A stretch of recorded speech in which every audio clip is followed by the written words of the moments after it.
அவர் நேர்காணல் கொடுத்திருக்காரு. சரி, இந்த நேர்காணல்ல விஜய் பேசியது காணொலியாக இல்ல ஆடியோவாக அப்படி வெளிவந்திருக்கான்னு பார்த்தா இல்ல.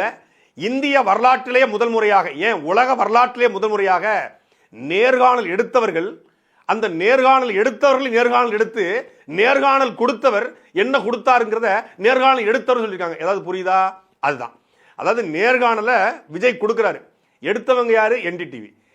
கொடுத்தவங்க என்ன பேசினாங்கன்னு மக்களுக்கு கொண்டு போய் சேர்க்கிறது ஊடகம். ஆனா நேர்காணல் கொடுத்தவருக்கு என்ன சொன்னாருங்கிறது யாருக்கும் தெரியாது.